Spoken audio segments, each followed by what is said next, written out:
Alright guys, it seems like the new Frangivento GT65 Grand Prix is finally here, and today I will have a look into what looks like a quite interesting car for a couple of reasons, while it's clearly not a king for a couple of others. So with nothing less to add, let's dive into it.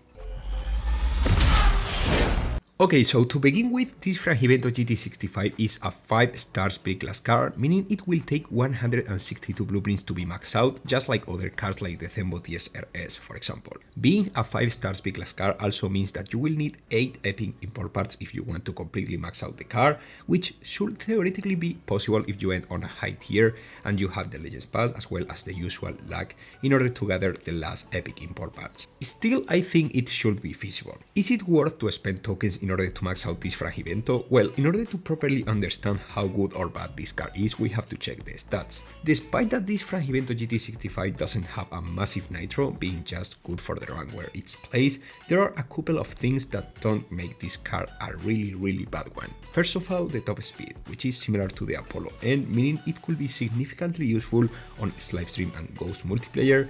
And then we have the acceleration, which is slightly better than the Apollo N with 81 points, making this car a bit more viable option for classic multiplayer as well.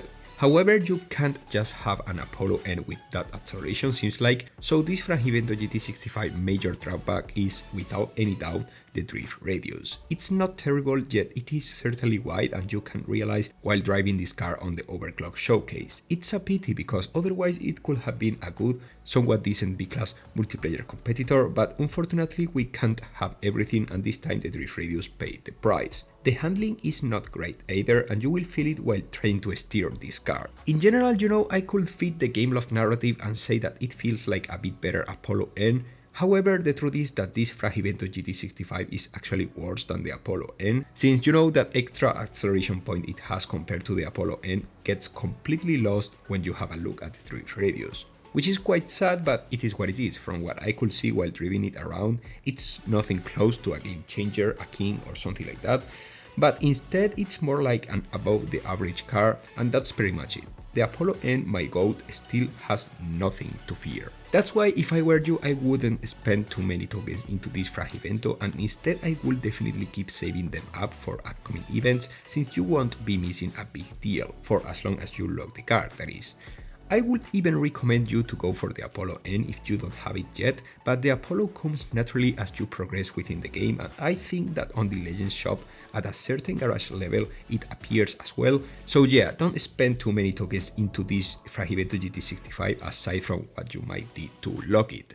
I will completely max out this car not because I like it, I mean I literally don't see anything special on this Frangivento, but you know, it's like a tradition at this point. So in this channel I max or try to max all the cars that come to my way, which means that now I can certainly say goodbye to my million tokens and I will have to accept the harsh reality of seeing my tokens count back to 6 digits. So now that I think about it, now it might be the best moment ever to drop a like if you saw me reaching 1 million tokens and now you are closing the chapter. It has been a pleasure to share all of this with you all, but all great things eventually come to an end, you know. Aside from this absolutely catastrophic, devastating event moment, we have to look forward and see how in the horizon the first LEGO special hand is coming closer and closer, and that will mean I will have a LEGO Technic car within my collection by the end of this week, which is not a bad compensation price really. But now it's your turn, guys. Do you think it's worth to spend some tokens in order to max out